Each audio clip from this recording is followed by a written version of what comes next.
À propos de l'adoration du Seigneur et du temps de prière. 17 mars 2017, Parole de Sœur Claire, traduite et lue par Justine. Beaucoup d'entre vous étant nouveaux sur cette chaîne, vous avez posé des questions sur comment louer le Seigneur en général, et en particulier pendant votre temps de prière quotidien, réservé au Seigneur. Sœur Claire a répondu: à chaque fois que vous pensez à la bonté du Seigneur ou à votre relation avec lui, que vous l'exprimiez à haute voix ou intérieurement, vous le louez. Lorsqu'au printemps je vois des bourgeons sur les arbres, je m'extasie sur leur beauté et sur l'aspect merveilleux des saisons. Je lui dis alors combien sa création est extraordinaire et je le remercie de me donner l'occasion d'en faire l'expérience. Commentaire de Justine. Vous pouvez donc le louer pour toute bonne chose que vous remarquez dans votre vie chaque jour. Louez-le quand vous vous émerveillez de sa création. Par exemple, quand vous admirez un magnifique ciel étoilé ou un coucher de soleil de toute beauté, ou même lorsque vous êtes fasciné par la grâce et l'agilité de votre chat ou l'intelligence de votre chien, ce sont ces créatures. Louez-le pour vous avoir fait croiser une personne que vous avez pu aider, pour le bon repas que vous prenez, pour vous avoir guidé vers une solution face à un problème, pour vous avoir fortifié et édifié avec l'un de ces messages, pour vous avoir fait découvrir cette chaîne, etc.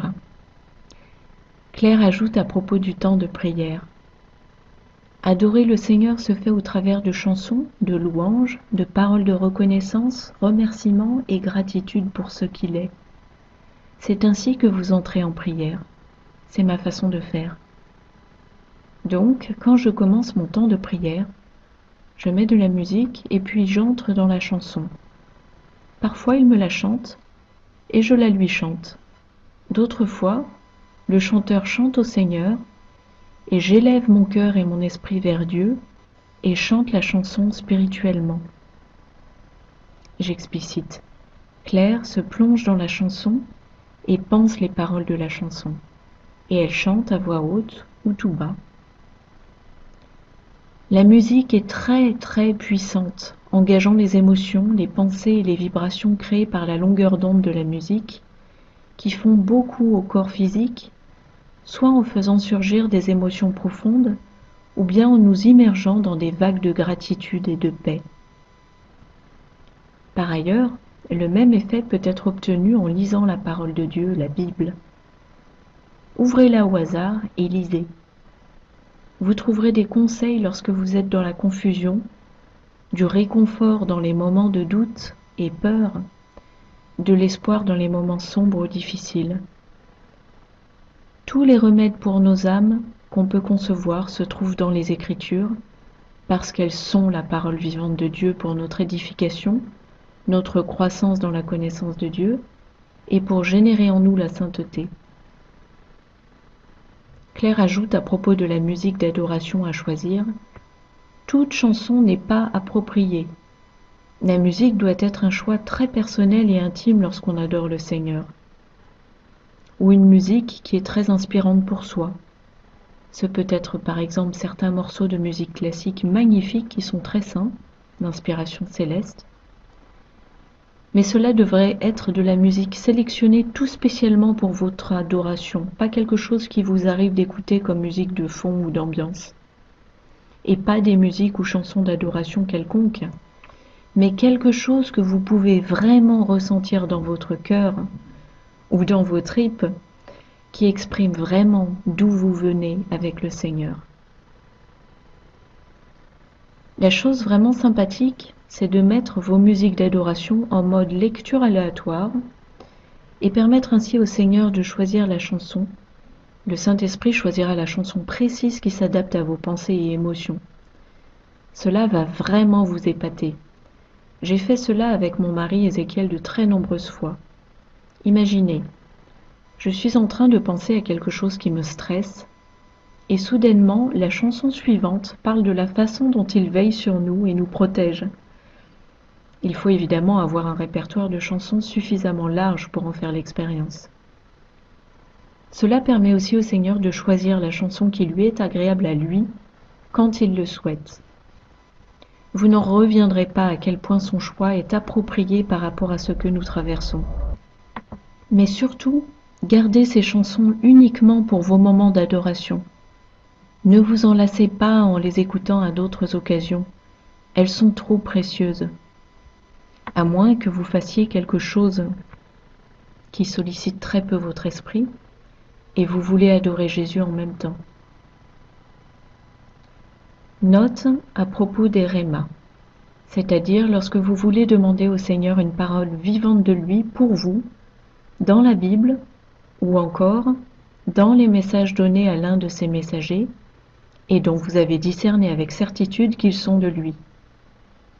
Vous cherchez de sa part une parole qui s'applique à votre situation actuelle ou qui réponde à une question que vous lui posez.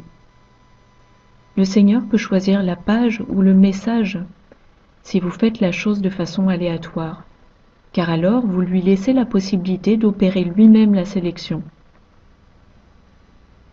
Un conseil préalable de Claire avant de faire cela. Par précaution, formulez avec conviction une petite prière de ce type.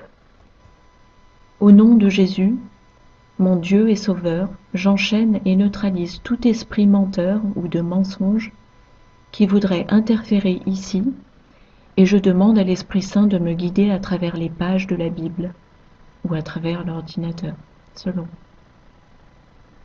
Claire souligne, cela ne devrait pas être entrepris à la légère. En effet, Jésus a dit que nous sommes un royaume de prêtres et de prophètes. Or, chez les Israélites, les prêtres consultaient le Seigneur pour la congrégation, pour connaître la volonté de Dieu, pour savoir s'ils devaient se lancer dans une bataille ou pas, s'ils devaient prendre telle ou telle direction. Donc vous avez ce don en tant que croyant. En tant que croyant des temps actuels, sous la nouvelle dispensation, la nouvelle alliance, le Nouveau Testament. Vous bénéficiez de la grâce et la capacité de chercher le Seigneur et de recevoir de lui des réponses. Un réma reçu peut vraiment vous émouvoir aux larmes et vous faire éprouver une grande reconnaissance. Car le Seigneur s'avère manifestement écouter et comprendre et être là, juste là avec vous, sur la même page, papier ou d'ordinateur, sur la même longueur d'onde. Et la réponse qu'il vous donne en est la preuve concrète. Et parfois c'est juste merveilleusement renversant. Parfois vous tomberez peut-être en pâmoison devant ce qu'il vous donne, la manière délicate avec laquelle il exprime son amour pour vous.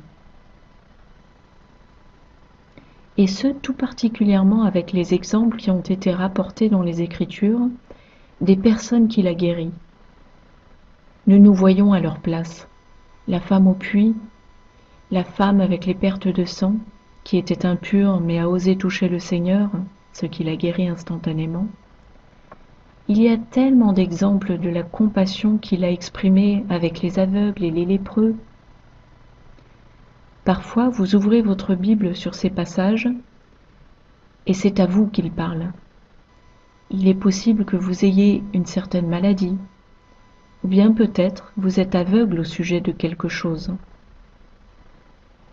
Il vous parle directement à vous, son cœur pour vous, son cœur qui veut vous guérir. Addition de Justine. À un moment au cours de l'adoration, on remercie le Seigneur pour tout ce qui peut nous venir à l'esprit en rapport avec notre vie, notre journée, les choses qui nous ont touchés, émus, etc.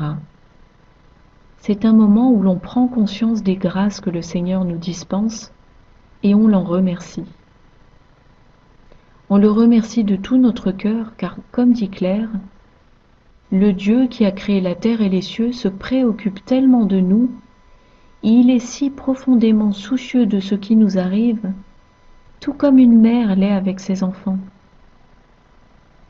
Cependant, sa nature est masculine, bien sûr. Jésus a clairement confirmé et explicité son genre masculin dans un récent message. Dieu n'est pas hermaphrodite comme certains l'affirment ou le voudraient. Et nos âmes, elles, sont féminines, d'où l'union de Jésus avec nos âmes, sa fiancée. Claire continue.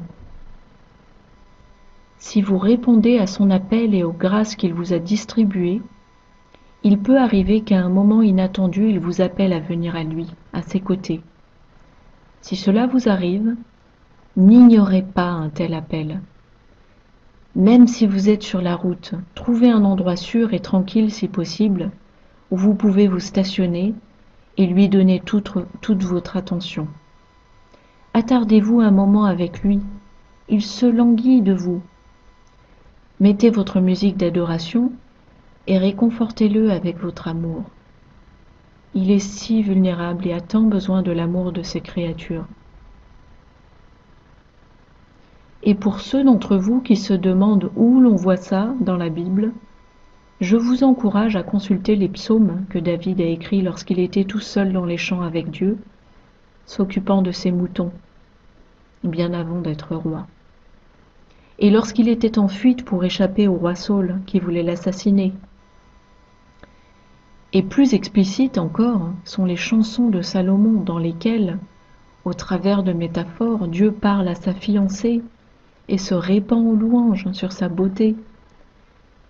La plupart de ces paroles sont des métaphores pour décrire ses attributs spirituels et l'amour qu'elle éprouve pour lui, et ne doivent en aucun cas être pris littéralement comme de la littérature érotique, mais décrivant en fait la beauté de l'âme de sa fiancée. Vous avez aussi Osée, le prophète d'amour divin. Vous y trouvez une magnifique histoire d'amour qui décrit ce que Dieu ressent à notre égard. Les Écritures sont truffées de métaphores et d'illustrations de l'amour de Dieu pour son épouse ou fiancée, et son désir ardent de la voir venir à lui, jusqu'à aller dans un lieu désert pour se retrouver seule avec lui. Ouvrez vos yeux, mes chers amis. Il est amoureux. Il est amoureux de vous. Ne le décevez pas. Passez du temps de qualité avec lui.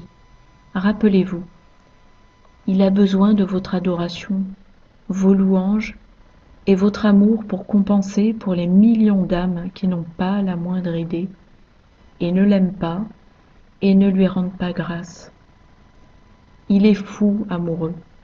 Il brûle d'amour pour vous